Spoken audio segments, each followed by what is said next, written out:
Good morning. I'd like to welcome everyone to the October 12th, 2023 Board of Public Works and Safety meeting. Roll call, please. Here? Here. Here. Are there any conflict of interest statements? None. Approval of the minutes of the meeting of October 5th, 2023. Motion to defer those approvals until our next scheduled meeting. I second. All in favor, say aye. Aye. Number 5, bid openings. I see none. Number 6, matters from other department heads or their representatives. Mr. Button.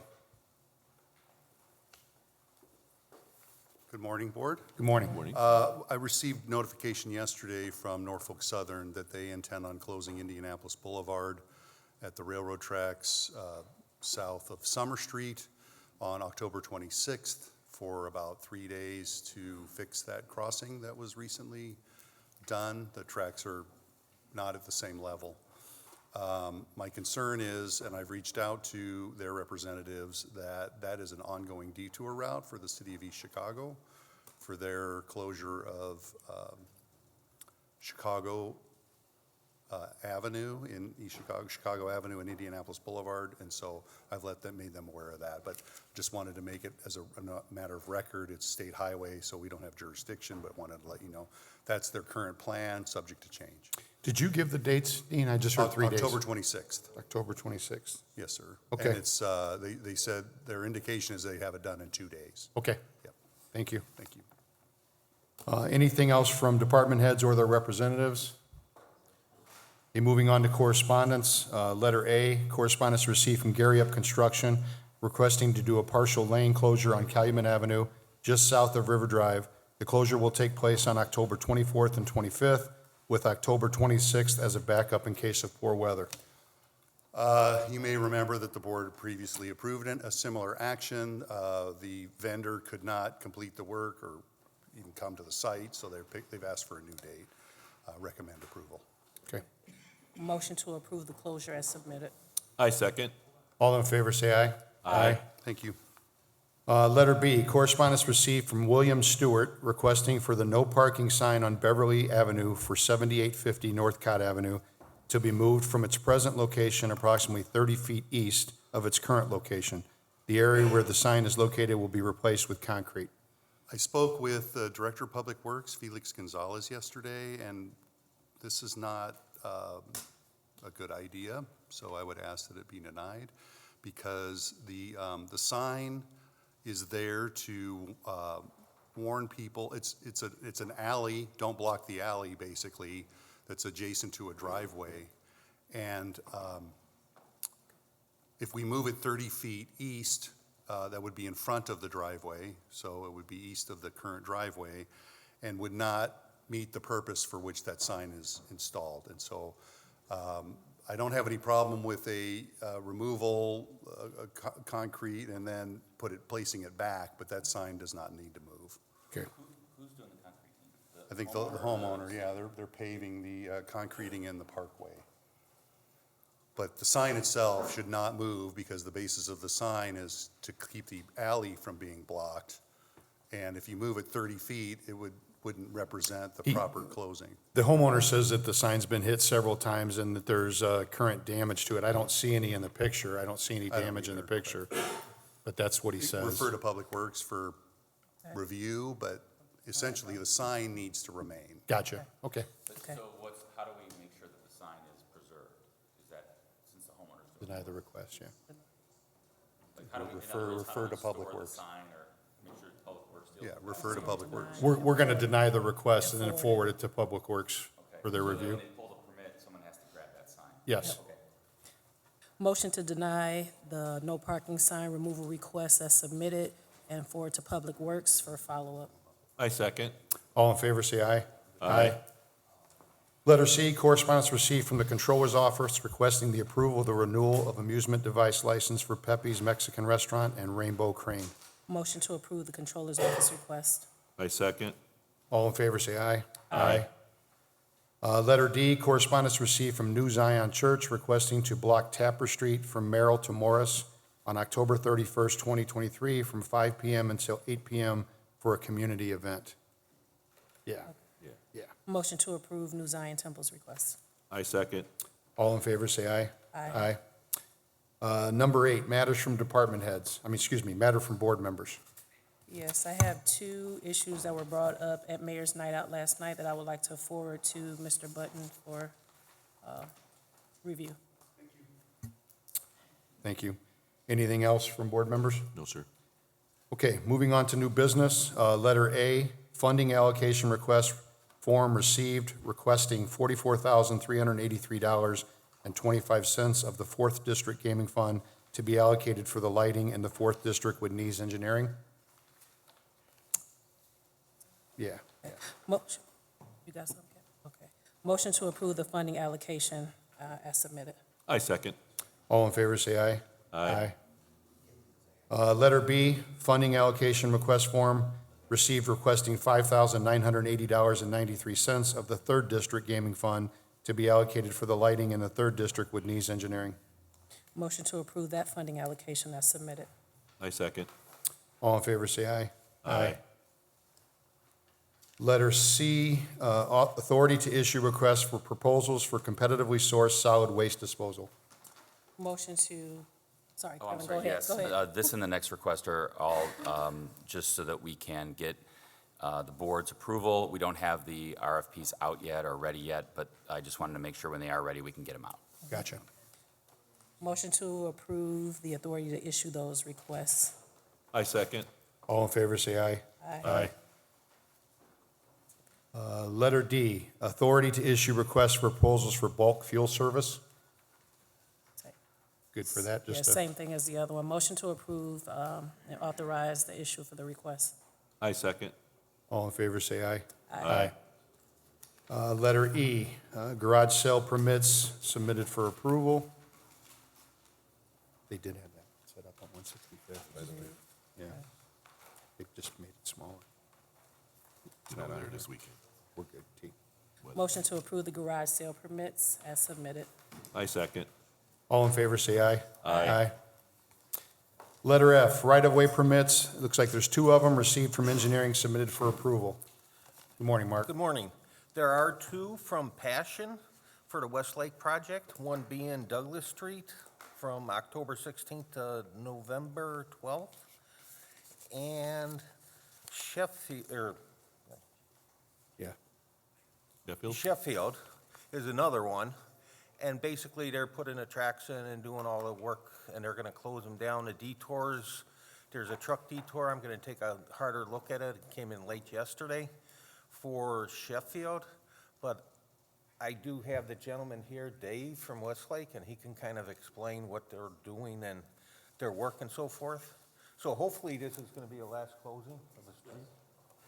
So is Douglas going to be a complete closure? Because I know it's one lane right now, right? Has to be a complete closure so we can connect into the old station, going to the new station, Okay, get all the conduits and electrical information to it. okay. Get it all sealed off, just like we've been doing throughout the town, we're gonna do it all at once instead of going back and forth crossing. We'll dig it out, put the track slot in, put the conduits in, pave it, and everything like that. Okay. So once it's, Yeah. Approval of it because we're trying to keep, the asphalt plants usually close around Thanksgiving, so we're trying to get it done this time. What's going to be the ability That's what That's we're what just we're talking gonna- about yeah. right now. bound to Seoul?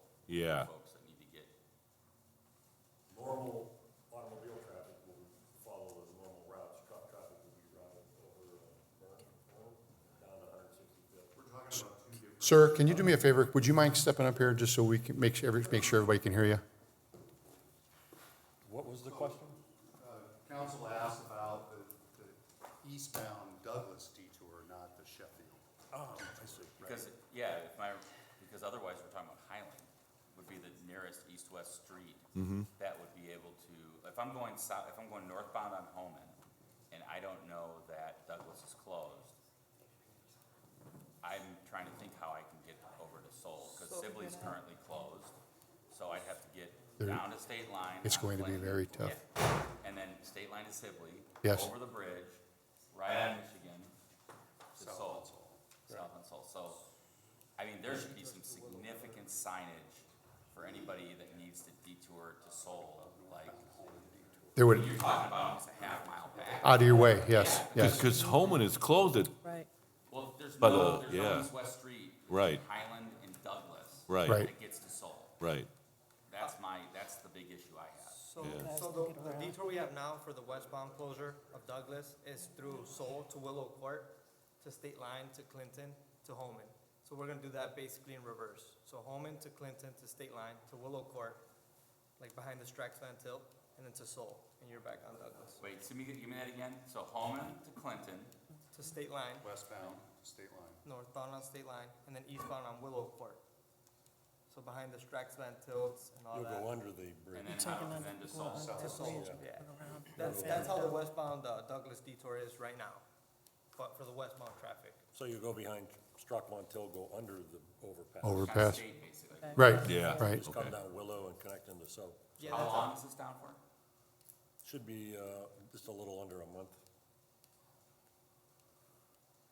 So it's working for the westbound lanes, that detour, so we're just reversed it for the eastbound now, so it's gonna be a. But now you're gonna have westbound and eastbound, Yeah. both detouring that way. My concern also is the school. I can tell you that the parents at that school are ready to Crazy. blow. For a month especially, yeah. I mean, there's no way around this, I assume? Can since we have detours both ways, can we not do one until the other one's done, or they both, that can't happen? The north side of Douglas is now, it's not complete. And so they have to raise the entire road where the railroad tracks cross Douglas.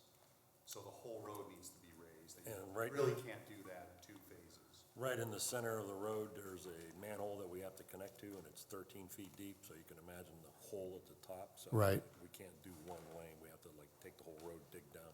And Then I'm sorry, it's not a situation where like they can work I know, overnight, but I don't close know it how down, to get open it up during No. the day.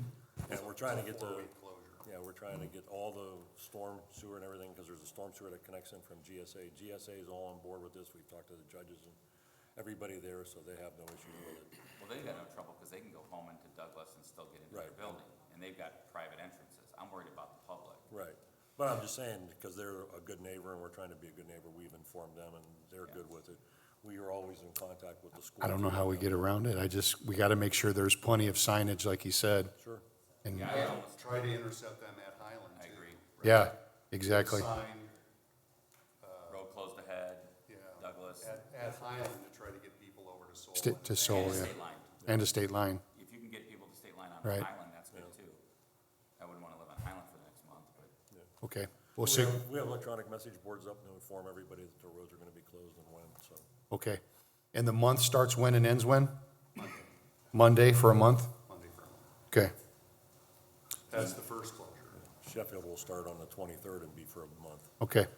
And we have a little bit of play in there because obviously weather, we're just, if we get good weather, we'll get it done and get out of there. I mean, I think we've got a pretty good track record with all the other intersections we're doing, so we're cognizant of the public and the safety, and we're gonna try to get it done as quickly as we can with as little disturbance as possible. Okay. Dean, I would definitely. Follow if up you with the could, make signage. sure that the HAST is informed, downtown business is informed through Ann, and we'll take care of that. But if someone could inform the school, I Oh, think fire especially, that's, department too, yeah. I doubt they know this is There's coming. no way around it. If they can't do it one at a time, they gotta do both. And then who's gonna take care of letting PD and everything else know? I'll take care of PD and FD if you wanna just, yeah. Well, I mean, isn't that standard procedure? Yes. Board to notify the, Yeah, we, Which it is, but with it happening Monday, I just wanna make sure it happens, because with Linda out, the minutes aren't being generated right now. okay. With regard to the Sheffield closure, that we're basically following the same playbook we did with Chicago Street closures 2 years ago, 3 years ago, when we had Goslin, Sheffield, or Chicago Street closed at any intermittent time due to phase switches. They're holding the traffic at Burnham, right, the truck traffic at Burnham, and sending them south to 165th. It's the same detour we've done before. Doing a soft closure right at state line to make sure those trucks don't advance, because we don't want to put them on surface streets. Right. I reached out to Security Transport to let them know what's going on. It's likely that we're gonna have to allow them to use 141st again for the period of time that that's closed. And this is the relocation of the south set of South Shore tracks, right? So they're shifting the Shifting, south set down and putting that in place where the new alignment's gonna go. And then next year in May or next year sometime early, they'll move the north set of tracks over. Okay. So there'll be a similar closure at that time. Okay. Well, then I'm just counting on you guys, gentlemen, to put up signage. If like we can stop them at Highland, that would be great. And, I mean, I guess we got to do what we got to do, Yeah, so. we have a professional sign company on board, traffic control, and we'll get it done. Thank you. 18th Street too, I think, just make sure Ann knows, Dean, if you could, about 18th Street, because that's a business we, obviously we care about all the businesses. Right. It's a very busy place. Right. Okay. Thank you, gentlemen. Thank you. Motion to approve the right-of-way permits. I second. All in favor, say aye. Aye. Letter G, C-Click Fix, request to add signs where the bike path crosses over to Northcott Avenue. Was made aware of this about a month ago. I've sort of talked to the executive director of the Little Calumet River Basin Development Commission, Dan Repay, who agrees that these signs should be installed, and so I just need to put a plan together. But we agree that more signage at the Little Calumet River Trail crossing of Northcott is a good idea. So we should approve it and forward it to Public Works, or just to you? Send it to me, and I'll put a plan together for Gotcha. Public Works. Okay. Please, thank you. Motion to approve the C-Click Fix request and to forward to engineering for follow-up. I second. All in favor, say aye. Aye. Okay, moving on to number 10, old business. Anybody? Number 11, rental registration hearings. Nick, there's none. Number 12, business exception hearings. Letter A, we're going to start with Luke's 10770 Indianapolis Boulevard. Good morning. Good morning. Could you give us your name, please? It's Terrence Fife. Okay, I'm going to read something, Terrence, before we get started, okay? Good morning. The next matter before the board is a request for an exception to Section F of Ordinance 9605, brought by the petitioner, Lukes. The petitioner has requested that the fueling station located at 10770 Indianapolis Boulevard be excluded from the requirement within the city of Hammond that fueling stations be closed from midnight to 5 a.m. I would like to first determine whether or not proper notice has been given to the neighboring property owners by the petitioner. The requirement is that the petitioner give notice of today's hearing to all properties located within 300 feet of the petitioner's line. And Adrian, do you know if that was made? Yes. Okay. If anyone is present besides the petitioner to speak for or against the petitioner's request for an exception, can you make yourself known? You're the only one that's going to speak, Mr. Fife? Yes. Okay. As the petitioner, you have the ability to now present to the board your rationale as to why you believe your fueling station should be allowed the exception. As you know, there are several factors in the ordinance that the board will consider and weigh in making the determination, and I would ask you to be aware of those factors and to present your argument and evidence today with those factors in mind. Do you have any evidence, not testimony, that you would like to present right now to the board? I do not. Okay. See, do you have any witnesses that you would like to call? You already said no. Can you raise your right hand, Mr. Fife? Do you swear that the testimony you will give to the board will be the truth, the whole truth, and nothing but the truth, so help you God? I do. Okay. You can go ahead and present your argument. So thank you for allowing me to come here and speak with you today. I did go over the letter that was sent out, that we mailed out, and the qualifications that needs to be done at our station. That is currently a 24 location, usually staffed by 2 to 3 employees throughout the night. We made extensive upgrades last year with LED lighting in the canopy and LED wall packs throughout around the building. Just this year, we completed a new camera system overhaul through Alert Alarm with 360 coverage and 4K cameras. We are next to the toll road by the Skyway there, and as far as I know, all of our licenses are current.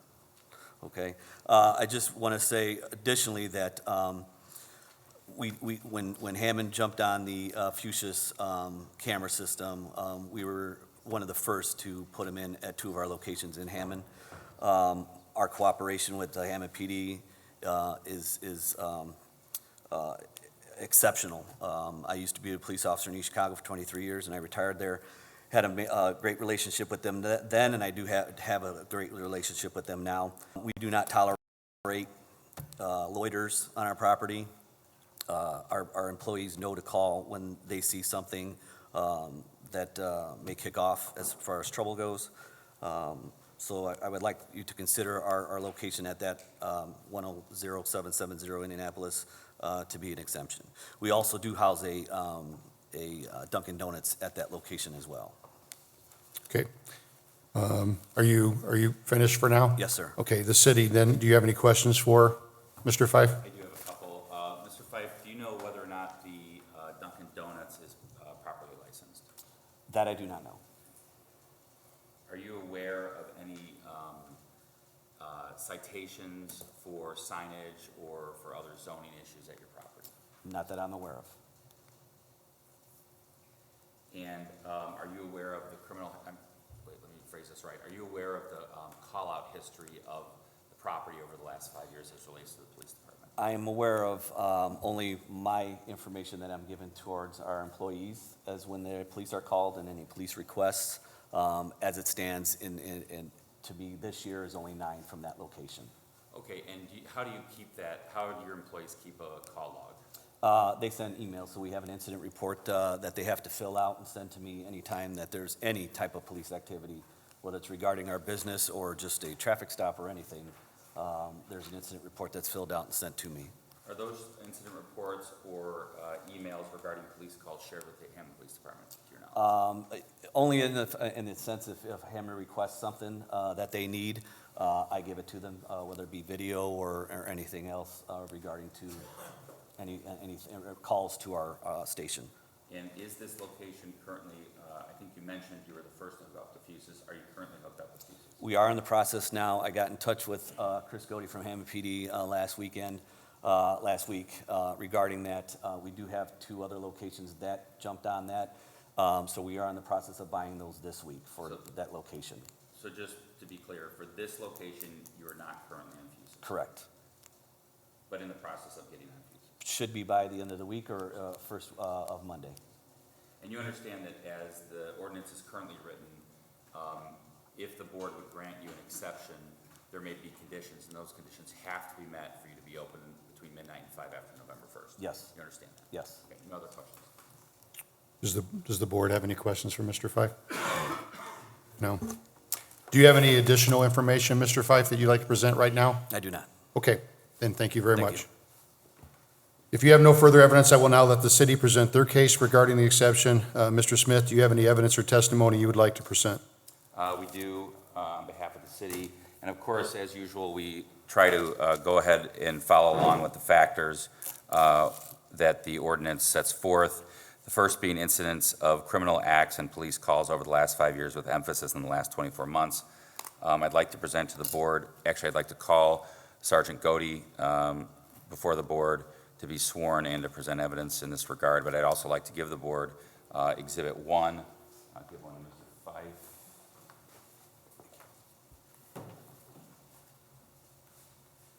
Thank you. Just go ahead. Mr. Godey, if you could raise your right hand, please. Do you swear that the testimony you will give to the board will be the truth, the whole truth, and nothing but the truth, so help you God? Yes, I do. Sergeant Godey, could you please introduce yourself to the board? Sure. My name is Chris Godey. And what is your current occupation and duties at the Hammond Police Department? I'm a sergeant with the Hammond Police Department, and I'm the FUSIS administrator for the camera sharing program.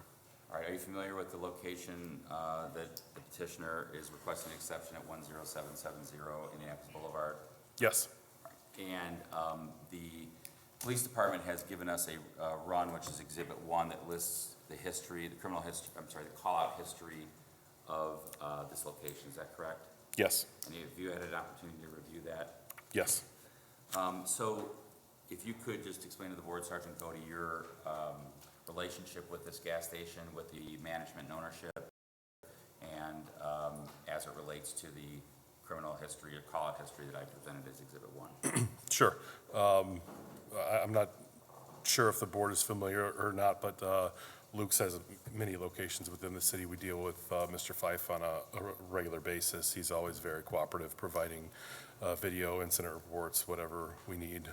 Two of their properties, 5105 State Line and 3550 Sheffield, have Fusus installed.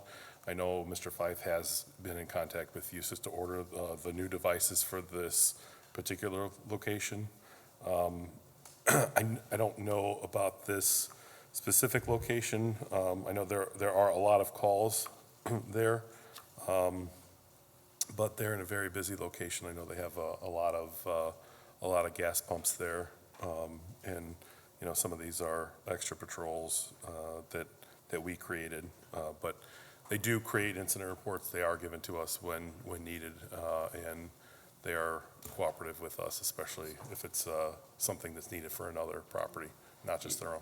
I'm just curious, because it sounds like they have fuses on the other locations, which, based on the addresses you gave, don't seem to be as busy, yet this one doesn't have fuses. Have you had any conversation with Mr. Fife or anybody from Luke as to why this location doesn't have fuses at this time?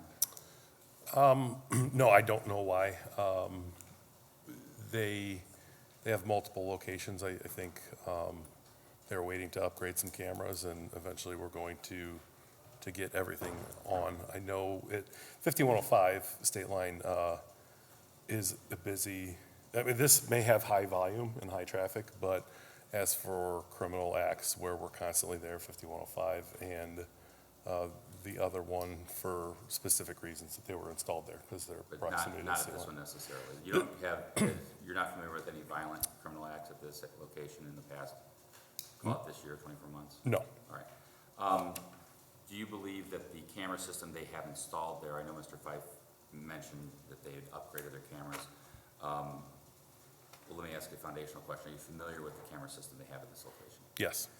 Do you believe it meets the standards that the police department would need for investigating any criminal acts that may occur there? Yes, their new systems that they've had installed with alert alarm are compatible with Fusus and are adequate for our investigations. Okay, I don't have any further questions of Sergeant Cody.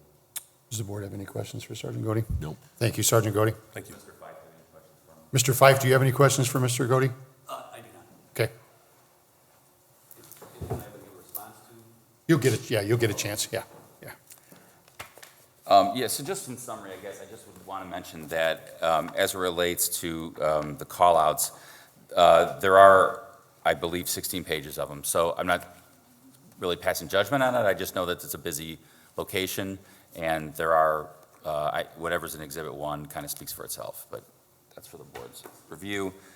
Factor 2 is whether the fueling station is part of the Fusus program. We've heard from Sergeant Godey that it isn't yet, but we hope that it will in the near future. The next factor is whether or not there's an adequate security presence overnight at the fueling station. We've heard about that from Officer Fife, so I don't have any further evidence in that. I'm sorry, Mr. Fife, so I don't have any other evidence regarding that. Whether the fueling station is in a residential area versus a commercial or industrial, I think based on the fact that they only had to give, I think, 2 or 3 notices, and I want to say it was like the toll road Right. and the railroad, there were no residences in this area, so it's in a commercial/industrial toll road area. I think it goes without stating that it is easily accessible by interstate travelers. It's right off the toll road exit and it go right by the Skyway. And I would imagine most of the folks that go there probably aren't even from Hammond. I bet they're mostly interstate travelers. So the next item, I'd like to call Tom Novak up. Mr. Novak, of course, always presents to the board a summary. And I'm going to give Mr. Fife a copy as well as the board a copy of this. This is Exhibit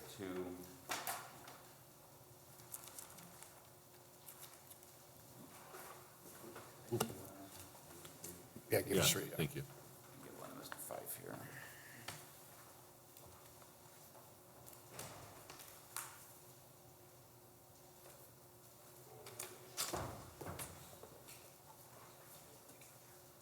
Okay, Mr. Novak, could you please, could you swear Mr. Novak in, please?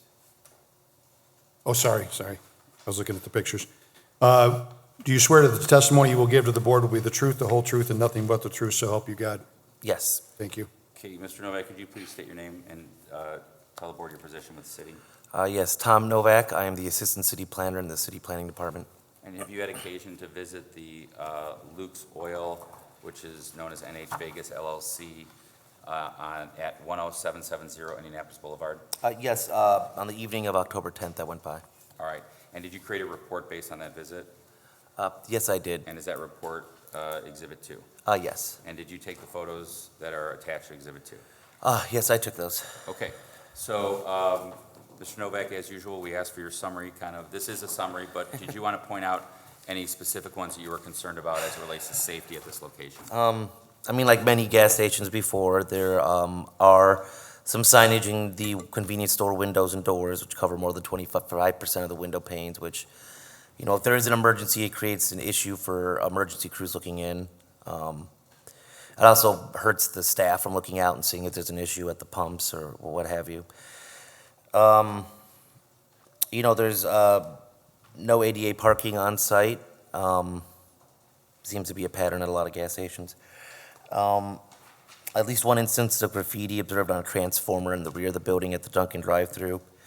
The address numbers in the front, because this is a bit of a confusing address to Hammond area people because of the numbering used.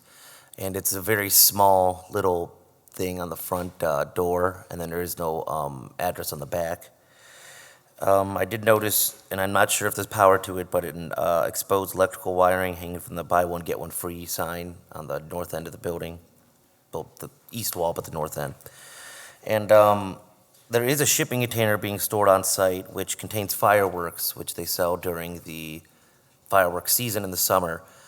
You know, my understanding is that they did work with the Hammond Fire Department at the time, but the shipping container was to be removed during non-sales months, so. Because it's a temporary situation. Yeah, shipping containers should only be temporary at a commercial property like this. And I know that there were talks last summer with Inspector Chris in the first district, myself, and some staff member about how it should be removed when the sale season is done. I mean, obviously, I do have concerns about fireworks being stored in a non-air-conditioned container next to a gas station, but I defer to the fire department on that. Point being, it should have been removed during non-summer months. Okay, thank you. I don't have any other questions for Mr. Novak. Does the board have any questions for Mr. Novak? Mr. Fife, do you have any questions for Mr. Novak? I do not. Okay, thank you. Thank you. The next item I have is Exhibit 3, and I have Mr. Farrell here to testify if he's here. Okay.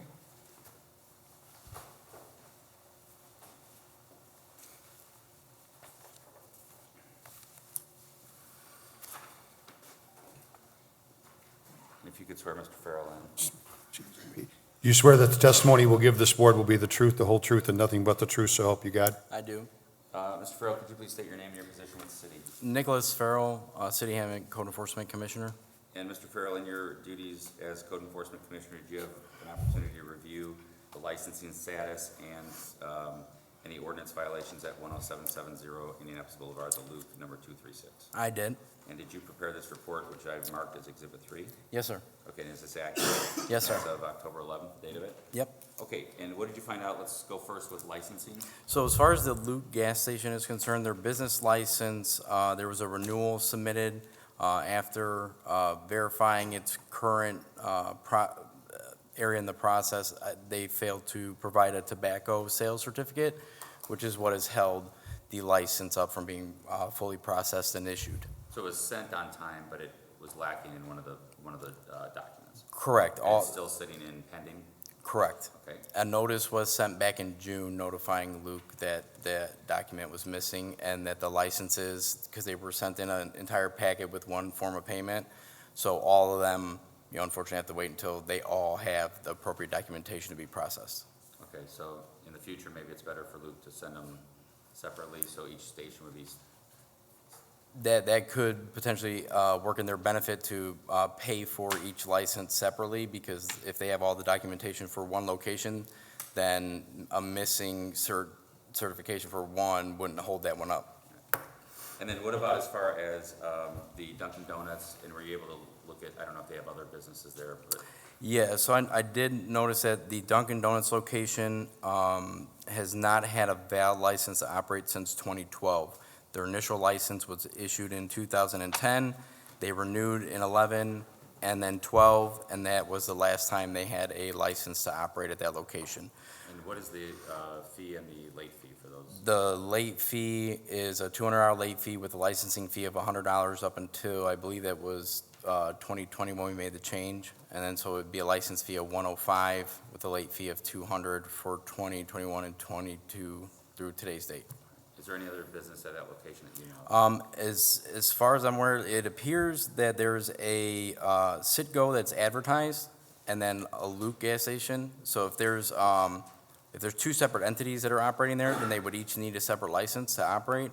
If Luke is operating solely, as they're the ones that have held the license throughout the history of the gas station's existence, then any abandoned or in-use signage for businesses which aren't being operated need to be removed. So if Citgo is in fact not,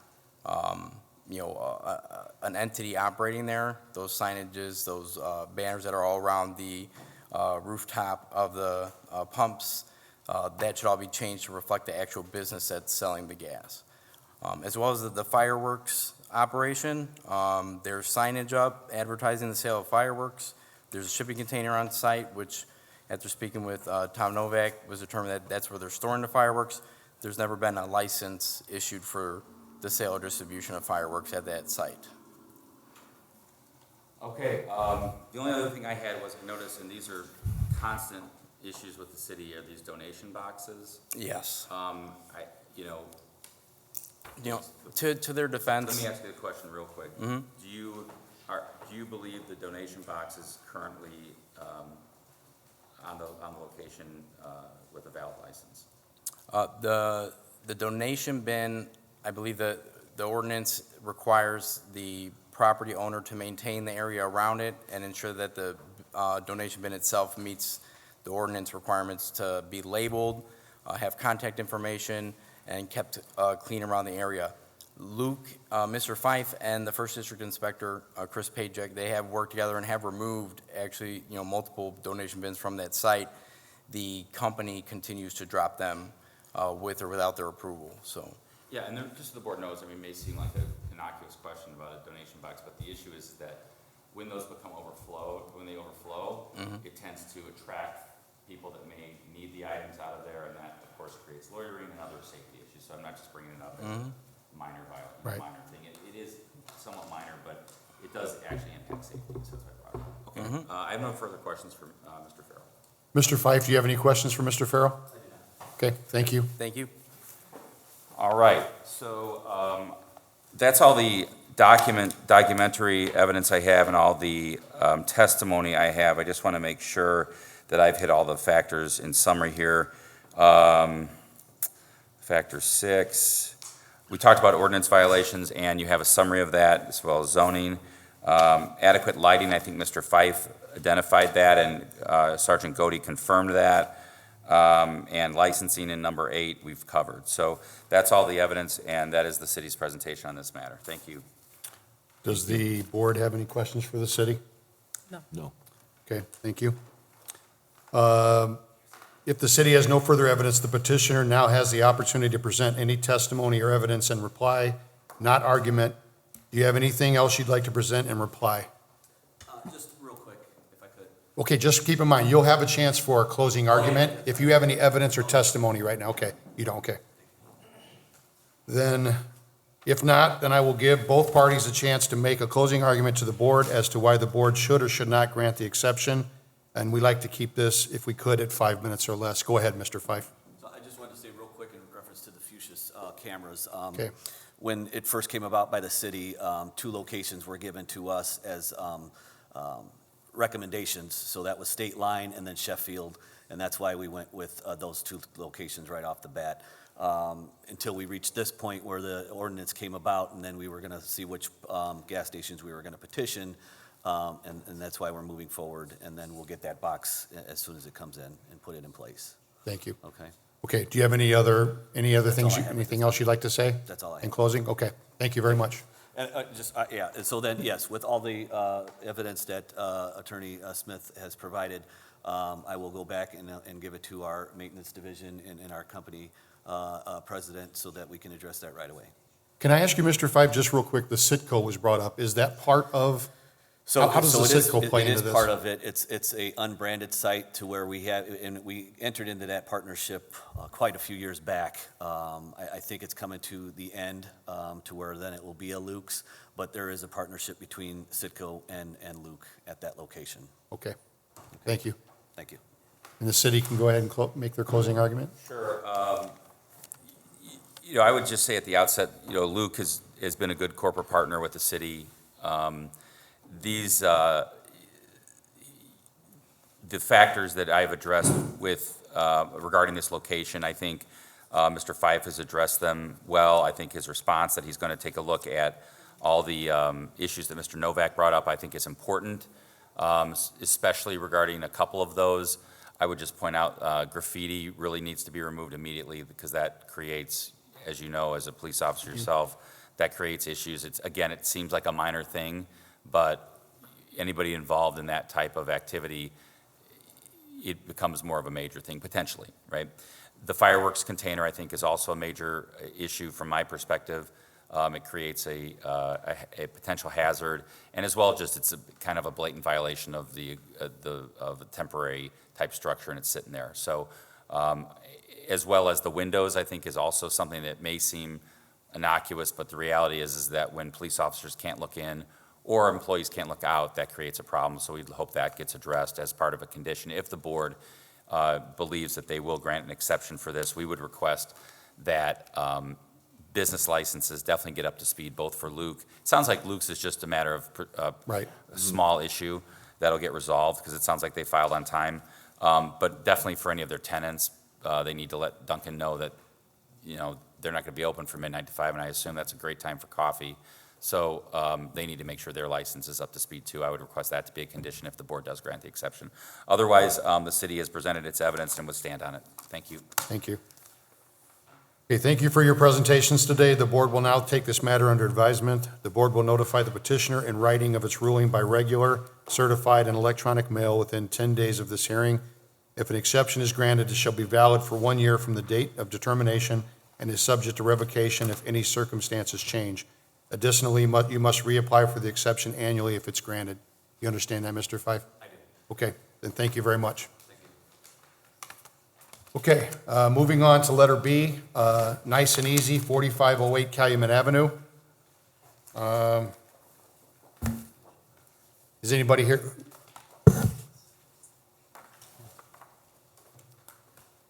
You'll be the only one today testifying for the gas station?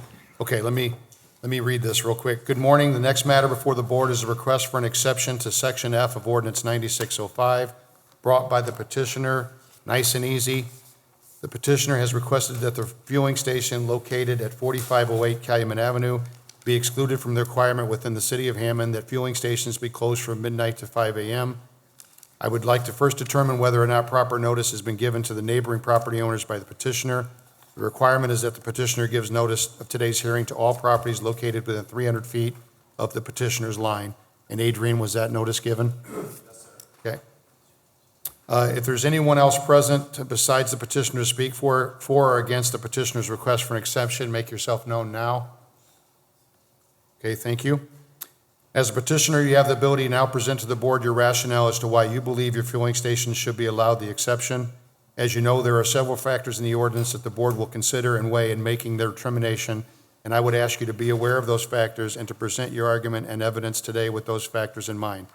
Do you have any evidence that you would like to present to the board and the city at this time? Has he been sworn? No. Okay. Oh, not yet. Yeah, Sorry. not yet, yeah. That's okay. I emailed most of the information that you need. Okay.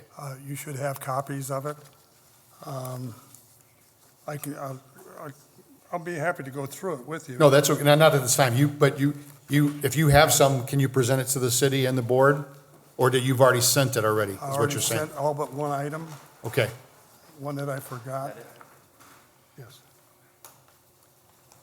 So I would just indicate for the record that Mr. Witham has presented the city with, via email, with, appears to be 6 photographs of the property, as well as a 1 page of a map and 1 page of what appears to be a call-out log. Okay. Is that it? Okay. I forgot to include. Do you want to put those into evidence? Are you Yes. asking to make those Yeah, part of the sure. record? Yeah, and there's one other thing he wants to add too, Mr. Smith. This is the license. Yeah. And it also appears that Mr. Witham has presented the city with a 2023 license issued by the city. Okay. Any other evidence, Mr. Witham? No, that's all. Okay. So before you give any testimony, could you raise your right hand, please? Do you swear that the testimony you will give this board will be the truth, the whole truth, and nothing but the truth, so help you God? I do. Okay, thank you. Can I have your first name, sir? Jim. Jim. I know Jim, it's known as yeah. Mr. Witham. All right, Jim Witham. Yeah. Okay. Okay, if you don't have any petitioner, if you don't have anybody else that you'd like to speak at this time, Mr. Witham, go ahead and make your argument, please. All right, if you want to go through the Pictures? pictures as we have. Okay. It's the location. It shows different views. It shows across the street. It doesn't show the other station across the street. That's the only thing that I think I left out. The other thing it does show is it shows on the inside, it shows the counter and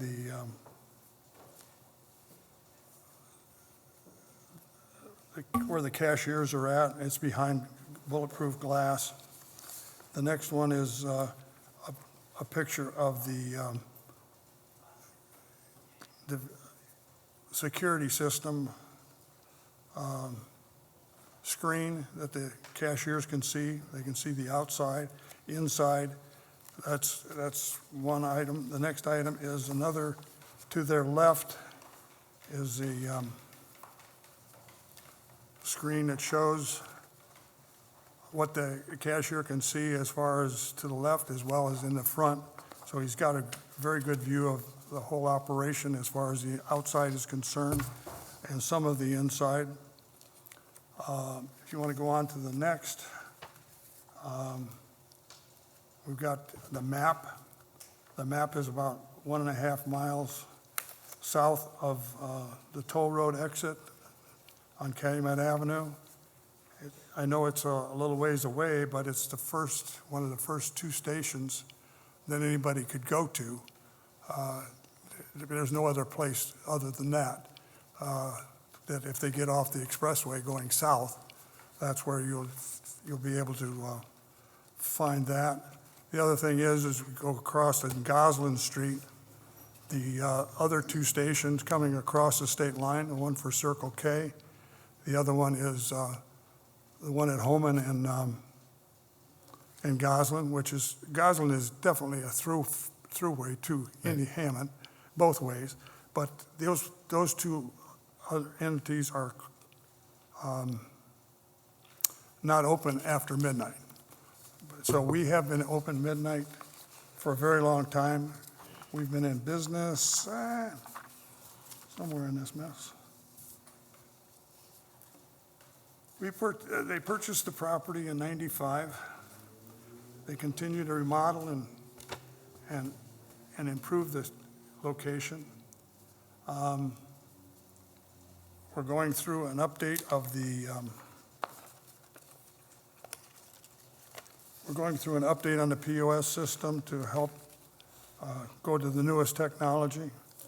Our technology is not that old, but it has to be updated so that we can prevent credit card fraud. The other thing I want to go back just a tad.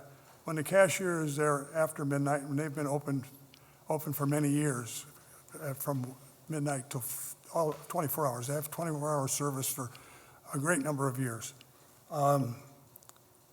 That cashier has the ability he's right there. He can look outside to his left. You can see what's going on. He's got the cameras. So he's well in control of the situation. I'll go on if you want. We start going down the list here. I don't, if you're ready for this, to go down the list of, you'll have to excuse me, I'm not a very good public speaker, but hopefully we'll get to the point here. All right, I was going to go down your list, if this is the proper time to do this, go to the incident report, which you have a copy of. This incident report is from midnight till 5 in the morning. And if you notice, I've drawn lines on this. There was, in 2019, there was 3 calls. 2020, there was 6. On 21, there was 8. In 22, there was 5. And there's only been 2 so far this year, up through the first half. This came from the city council. So this is where I got this information. We can, when I take a look at the nature of the calls, some of these are, I don't know. It's hard to determine what really when you got a couple 911 hang-ups, I assume an officer was sent for. Don't know that, but more than likely they were. EPD, I don't know what that stands for. I haven't had time to research that. I just don't, so there might be less calls than that. So, I mean, we don't have that many calls there. And I think that warrants a lot of consideration on your part. Next on your list is the fusion system. We have had the fusion system delivered. We intend on having it installed Friday. We talked to the camera technician, and that's when we plan on having it done. That's as early as he could do it. I've been looking at the fusion system for, during the council meetings after I found out about it. I did have some reservations. I still have some reservations. The reservations are, one, the security. Since we do process so many credit cards, credit card fraud is a danger. I'm concerned about that. The sergeant and I went through this at the last council meeting. He kind of said that he thought everything would be fine. But the credit card information is paramount. I mean, we've gone through credit card fraud at this location, at my locations in Hammond. We've gone through those considerably. It was a lot of expense out of our companies. So Casey's, the new Casey's had skimming at those locations, which is not good. But crime has no time. It just doesn't. There's all kinds of stuff going on here. So the next thing that you're looking for from me is, I think I referenced the security that we have. The young man that's presently there has been there 4.5 years. He, a very dedicated employee. He's, like I said, we've got the screen in front, we've got the screen on the side, right where he's at when he's at that time of the day. I'll address this fueling residence area. There is a house, I think it's in one of these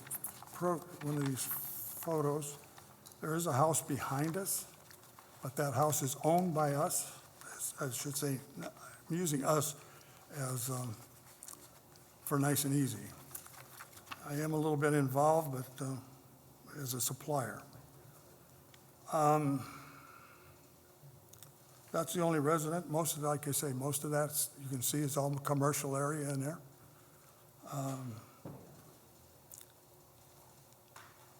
I addressed the fueling accessible by interstate. I don't know of any other ordinances or anything we have an issue with.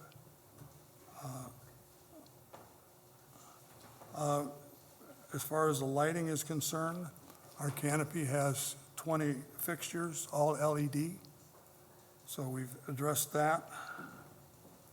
And you have a copy of the license there, so I think that's all I have to say. Does the city have any questions for Mr. Witham? Mr. Witham, what is your, yes, I do. Mr. Witham, what is your position with the company? This is named Nice and Easy Correct. Gas and Mini Mart Inc. We've been a supplier of theirs for over 20 years. Okay, so you only supply the fuel, you're not an owner? That's correct, And are you here as their representative? correct. Who is the owner, or who's the president of Nice and Easy Gas and Mini Mart Inc.? Vikram Singh, or Ricky, Vikram Singh? yes. And how long has Mr. Singh owned Nice and Easy Gas and Mini Mart Inc.? Since 1995. So he's been the only owner His brother is part owner. with his brother. Was this a station that you owned prior to that? No, sir. I wanted to own it, but I got outbid. Okay. Have you been the supplier since '95? I believe so, but I'm not positive. I know it's for over 30 years. Okay, so is it fair to say that your testimony here today is on behalf of the owner, but that you're getting this information from the owner? Like, let me ask you this. You talked about the fact that from midnight on, the gentleman that works the cage can see out both Right. ways. Do you know that, or is that something that Mr. Singh told you? No, I know that. I've been there many times. I've helped them with their PO system. Between midnight and 5 a.m.? Not lately. Okay. I've done it once or twice. I'd be happy to go back there if you want me to, but No, I don't need you to go back there. I just want the board to understand where your testimony is coming from and things like that, so. Well, like I said, I've been there in the mornings. I've been there during the day. I help them with the PO system. I'm there here in the last years to 2 years. I've been there once or twice a week. And as far as the residence goes, that is behind the station that you said the gas station owns, you don't have any ownership in that residence, correct? That's correct. That's just something that Mr. Singh told you or that you believe to be the case, that they own that residence?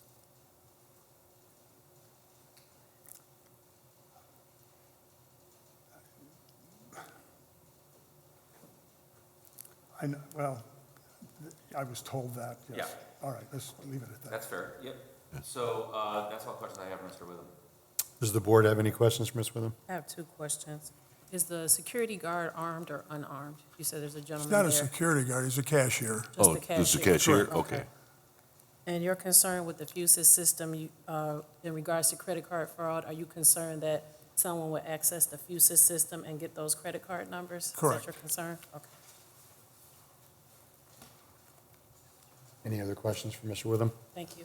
Thank you, Mr. Witham. Oh, I had a question based on Ms. Greenwald's Okay. questions. So, I have Mr. Singh with an incorporation address of 2849 169th Street. Are you familiar with that address? 49, 2849 169th. Are you familiar with that address? 169, Yes. 28, 47. 2849 169th. That's a different Mr. Singh. Well, this is the I'm nice, almost sure. this is the Nice and Easy Gas and Mini Mart Inc. from the Secretary of State. It lists the address at 4508 Calumet, and it lists an incorporated of Jajit, J-A-G, Yes, J-I-T, Correct. Jajit Singh right. of 2849 169th Street as the incorporator. Are you familiar with him at that address? No. Hi, who's this? Yeah, it's just Oh, past the Mr. tracks. Singh is here. Oh, nice. Wonderful. This is 169? No, we don't. Is this you? Are you Mr. Jajit Singh? Yes, sir. Okay, so you're listed as the incorporator, correct? Yes. What, do you know, and this could have been just when you first incorporated it. Do you know if that is another gas station, or is that your house? It's another gas That's station. another gas station. It's another I'm gas almost station. sure. Do you own that gas station? No, sir. Not, did you ever? Never. Do you know why it has that address on it? Just past the, yeah, maybe that's Okay. right across from, yeah. All right, so Mr. Singh's present, so I don't know if if I need to call him, I'll call him. Right, Yeah. okay. If you don't mind, can we get one? I got it. Sorry, I'm sorry. If Can you I get intend to one? speak, I have to swear you in, sir. Okay, Could you sir. raise your right hand? Yes, sir. Do you swear that the testimony you will give the board will be the truth, the whole truth, and nothing but the truth, so help you God? Yes, sir. Thank you. Thank Go you. ahead. I need one copy for this one. if For you which mind. one? Or which one you show me? That's the only copy I have. Nick, Yeah, please. we can get you a copy after. Oh, yes. You can Thank give it to your lawyer, maybe switch that. Yeah, switch, yeah. Okay. Thank you so much. Okay, you're welcome. Okay, if there's no further evidence, I will now let the city present their case regarding the exception. Mr. Smith, do you have any evidence or testimony you would like to present? I do, and thank you to the board again. Just again, of course, moving through, we have Exhibit 1, which is the call-out sheet. I'd like to call Sergeant Godey, who's already been sworn, to the board, to present to the board. Mr. Witham. I would note that Mr. Witham indicated that his call-out sheet he received from the city council, that's probably a little bit out of date. This, I believe, is the more accurate one. I would note that in 2023, there have been, just looking here, I would call it maybe 30 calls. In 2022, there were probably a good 30 as well, maybe a little more, maybe 45. 2021, there were probably about 25, and then 2020, there were about 35. So those are the calls, and I would ask the board to make Exhibit 1 part of the record. Sergeant Godey, you've already introduced yourself to the board this morning. Are you familiar with the property at 4508 Calumet? Yes, Okay, could you give the board your summary, and have you visited it lately? yes. I was All right. there yesterday or the day before. And are you familiar with Mr. Singh as the owner? Yes. All right, could you go ahead and give the board your summary of your visit and any observations you had regarding safety, security, and lighting? Sure. I went there yesterday, met with Mr. Witham and Mr. Singh both, gave them a core. They are going to, as he said, have it installed by their camera vendor. We have talked with Mr. Witham, and Fusus has talked to him at great length about the credit card issue. Do you share the same concerns he does regarding credit card fraud or the possibility of credit card fraud based on fuses being installed? I don't, only because, as you may know, that the private industry has requirements for how their data is encrypted and protected. So any credit card vendor that you'll have today will encrypt the credit card data in transit, and the Fusus data is also encrypted in transit. So in the rare event that someone was able to access the Fusus box to contact the credit card machine, anything that it would see should be encrypted by the credit card provider. So I don't believe that's an issue. What he was talking about, credit card skimming, is a different thing. It's a physical device placed on either the pump or the machine inside the store, which has nothing to do with the Fusus box. System. Okay, so I didn't mean to get you off track there, but if you could then also talk about the cameras that they do have installed and where, whether those are appropriate, the lighting there, and any other safety concern from a technology standpoint to see if they're property. Yes, their cameras are adequate. If and when they get connected to Fusus, the lighting is adequate. It is very bright there at night. And we discussed a little bit about the window, as I believe his pictures demonstrate. His cashier is behind bulletproof glass and can see in and out through the camera. He was requesting that he keep some of the window covering on the portion where the clerk is. And I believe the police department agrees with that. So as a customer or a potential, criminal could look and see the movements of the clerk, like maybe where a drop safe was, or maybe where things that he couldn't see, that the person would be behind that person's back. And that's not covering the whole window, correct? Correct. Okay. How about lighting? Mr. Witham indicated they have 20 lights. It's all LED. Is the lighting appropriate do you believe, for showing the cameras and showing out everything around there when a patrol officer goes by? Yes, that's correct. It is adequate. It is LED. It's very bright there. Okay, and are you familiar with any incidences of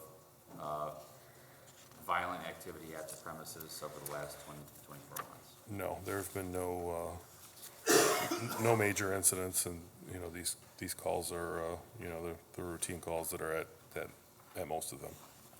I don't have any other questions for Sergeant Cody. Mr. Witham, do you have any questions for Sergeant Godey at this time? Okay, thank you, Sergeant Godey. Thank you. Thanks. Unless the board needs Sergeant Cody, I'd ask him if he could be released. The board, we don't have anything, so Sergeant Godey, you're free to leave whenever you'd like. Thank you. I'd like to next call Tom Novak, who's been already sworn. I'd like to present the board with a summary. Mr. Novak, report on the property. Okay.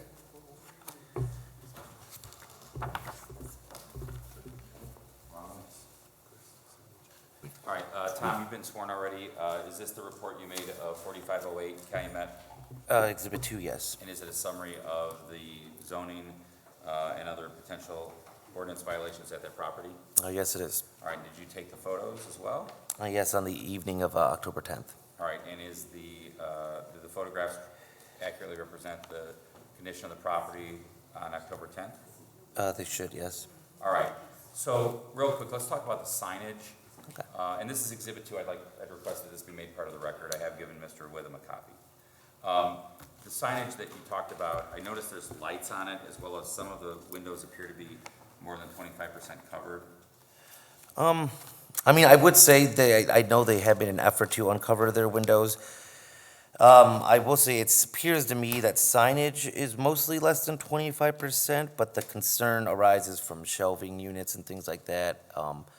I do know they were in talks with Frito-Lay to get some of that shelving removed from the windows because Frito-Lay demands a certain amount of shelving in stores that they display. But I know there's also cigarette stuff kind of blocking, you know, shelving of cigarettes kind of blocking views. So Right. the signage is less the issue and more the shelving, I would say. Okay, and you've also talked about this on numerous occasions, but there is no parking striping or ADA striping on this lot, correct? So there's no ADA striping, there's no parking lot, and there's no parking lot striping in general, which at a busy corner gas station like this, it could result in some safety issues with traffic flow and fender benders and things like that, yes. All right, and you also mentioned that the permit was installed without a sign. Is that accurate? Or sign, yeah, so well, there's a small LED display on the north side of the You building. want to point that out in one of your photos? You can see that, yeah, I guess, which photo would that be? Is that one? I think it's. No, right here, Okay, so it's on the building. on this photo and this sign right above the white car. Gotcha. So that was installed without a permit. It does seem to flash more often than is allowed. I mean, technically, these signs are supposed to flash only every 10 seconds. But yeah, that seems like something that was quickly installed, yes. And also just kind of from an unsightly standpoint, I noticed that they put a lot of advertising like on their bollards. Yes. And things like that. You pointed that out. Is that just more of a violation because those aren't permitted signs, they're temporary signs? those- and they shouldn't be on the Those aren't bollards? permitted. Now, you could argue that bollards and guardrails function as a form of fence structure, so, I mean, technically, we prohibit signs from fences, and so we wouldn't want to see them on a guardrail, potentially a bollard, but no, they do not have a temporary sign permit for them. And are those in your photos as well? Yes, you can see them. They're mostly along the north or south side in the alley line. I don't have any other questions for Mr. Novak. And the other big thing, I guess, would say for safety concern is address numbers, front and rear. You know, They're lacking those? they're lacking them at least in the rear, for sure. Okay, thank you. I don't have any other questions. Mr. Witham, do you have any questions for Mr. Novak? Does the board have any questions for Mr. Novak? No. Thank you. Okay, finally, is Mr. Farrell still around? Yes, he is. Okay, we've got Mr. Farrell's report.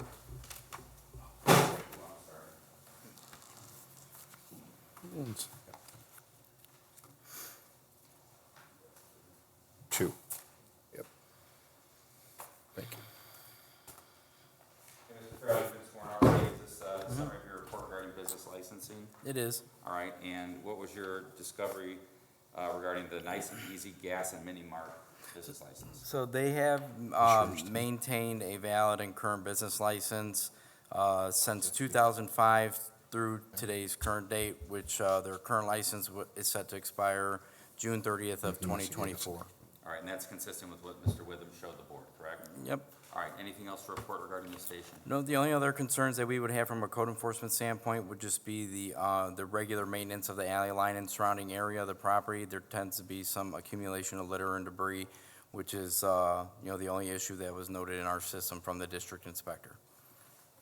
And do you have any knowledge about I know that as part of your duties as code enforcement commissioner, that you have to worry about complaints or, residences being close to the gas station, things like that. Are you familiar with this property that Mr. Witham indicated is owned by the station? I'm not privy to the current status of it, but I am aware that there are three properties that sit behind the gas station along Goslin.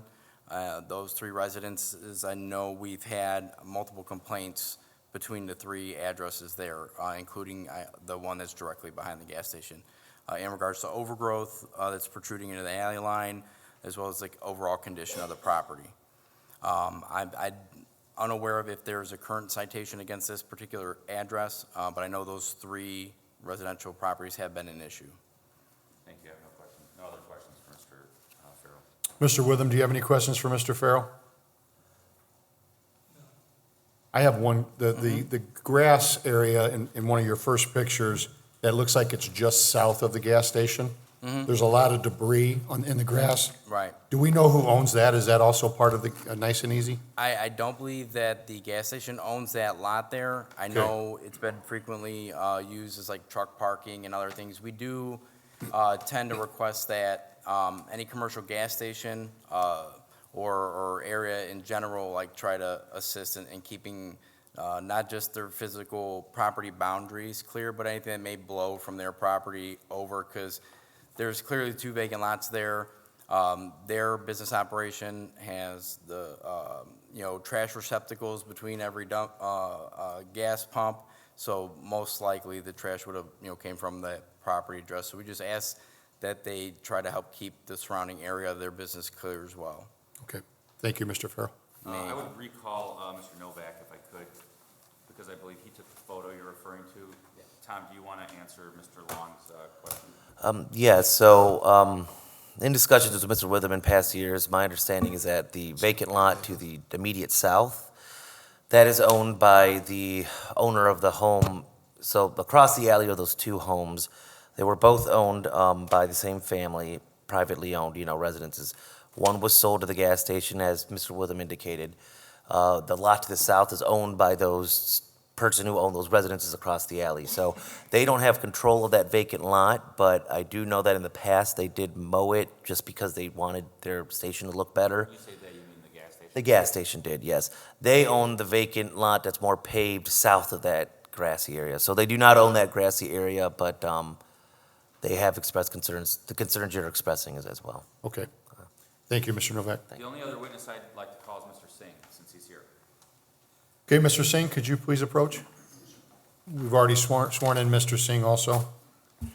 Mr. Singh, are you the owner of the gas station? Yes, sir. All right, and you've owned it since '95, as Mr. Witham indicated? Just me and my brother own it. You and your brother, okay. And where are you, where do you live? I don't need your exact address. What city or town do you live in? I used to live, in Dyer. In Dyer, okay. So let me ask you, you've heard some of the things that the city has indicated are concerns regarding the upkeep of the property. If you are given an exception to allow you to remain open between midnight and 5, would you be willing to correct those? Yes, sir. Okay. And you heard Mr. Witham indicate something about the house behind it. We own Could you it. explain who owns that, or Me and my brothers. Those are gas station names on it also. what are the plans for that property? We just bought it because of this around us. There's a lot of people trashing the garbage, stuff like that. And We are you got- planning on knocking down the home? Or what are your plans for the home? Because I know it's right near the gas station, and so that's always a concern, is having residences near commercial areas. I was just curious if you were thinking about rehabbing it and renting it out, selling it, No, or we- knocking it down? We put some extra stuff, like if we buy. Oh, some- storage?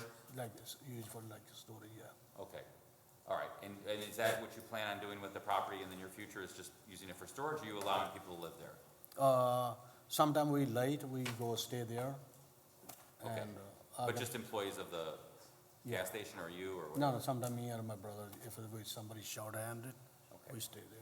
So is it fair that for the foreseeable future, the residents, the home will stay because you're not knocking it down and you're using it for storage, and sometimes you or your brother stay there? I have to talk to my brother. If he said we can knock him down, we can knock him down. Okay, that's all I have. Can we clarify, the house that we're talking about, is it west there? It looks like a gray two-story building? Is that the house we're talking about? Yes, sir. Okay. Okay, we just wanted to make sure It's that was only the one. one story, this is about little high levels. That's- Gotcha, we got you. Okay, thank you, Mr. Singh. Nothing further. Nothing further from the city? Okay, if the city has no further evidence, the petitioner now has the opportunity to present any other evidence. Mr. Witham, do you have any other evidence you want to present? No. Okay. Then we'll move on to, if not, then I will give both parties a chance to make a closing argument to the board as to why the board should or should not grant the exception. I don't know if this closing argument is going to come from you, Mr. Witham, or Mr. Singh, but I'd like to keep it at 5 minutes or less, if you could, please. Do you wish to make a closing argument? No, I don't think so. Okay, then I will give that opportunity to the city then. Thank you. And I know in the last one, I kind of went through the factors in the middle of my evidence, and I probably should have waited for closing. So I'm going to do that in this one. The board always has the ability to grant or deny an exception. It has to look at the factors that are that are within the ordinance when making that decision. And I would say, as to this specific location, you have exhibits 1, 2, and 3. You've had the testimony from Sergeant Godey, Mr. Novak, and Mr. Farrell. As it relates specifically to the factors, the first one, incidents of criminal acts and police calls over the last 5 years with emphasis on the last 24 months. I would say that there's a bit of a discrepancy in the evidence presented to the board. Right. I would argue that the Exhibit 1 that I presented is the more accurate tale of police calls to that location. 2, regarding Fusus, Sergeant Godey testified to that. It sounds like that's moving forward, which is good news. 3, whether or not there's adequate security presence overnight at the fueling station. Mr. Witham indicated that there is just one clerk. That's for the board to weigh as to whether or not that's adequate. This is a busy intersection. I would also note that because the train tracks are there, there's a lot of traffic that backs up. And so it's not just traffic that kind of flows through. When it backs up, I noticed that gas station gets busier. Next, fueling station, is it a residential versus a commercial or industrial?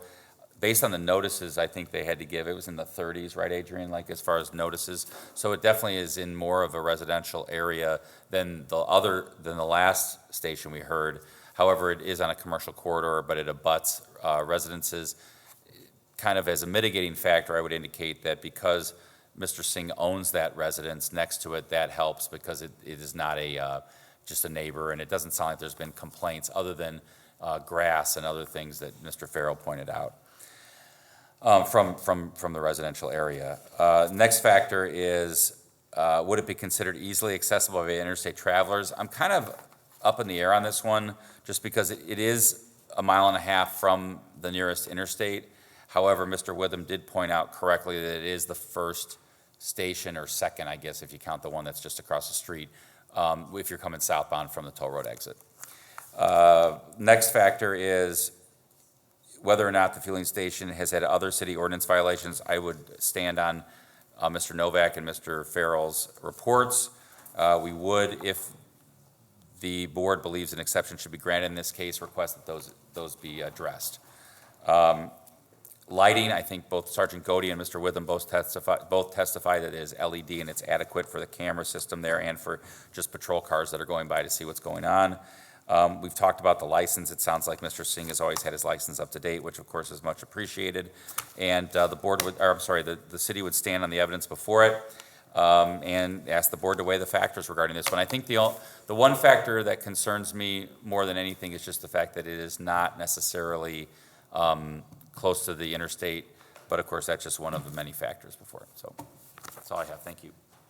Okay, thank you for your presentations today. The board will now take this matter under advisement. The board will notify the petitioner in writing of its ruling by regular, certified, and electronic mail within 10 days of this hearing. If an exception is granted, it shall be valid for 1 year from the date of determination and is subject to revocation in any circumstance, if any circumstances change. Additionally, you must reapply for the exception annually if it's granted. You both, Mr. Witham, Mr. Singh, you understand that? Okay, then thank you very much. Okay, number 13, the meeting's now open to the public. Anybody in the public like to speak? Okay, go ahead. I just want to mention one thing and let the board, remind the board and remind Adrian that the board is setting 2 special meetings next week, I believe Wednesday and Friday, for these exciting gas station exception hearings. So appreciate the board being available for those. And I know that Adrian will let do the public notice for those. Yeah, the times for both of those are 10, did we go with 10 a.m., Adrian? One of them was 8:30. One's 8:30, what's, Yeah, let's get that on the. yeah, is the 18th, I think the Friday was 10 o'clock. and Wednesday, Wed- the 16th, I have for 8:30, and Friday, the 20th.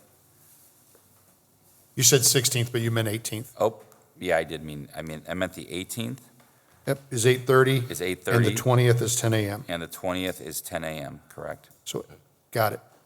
Okay, Thank you. then you, I'll take a motion. Motion to adjourn. I second. All in favor, say aye. Aye. Thank you, everyone.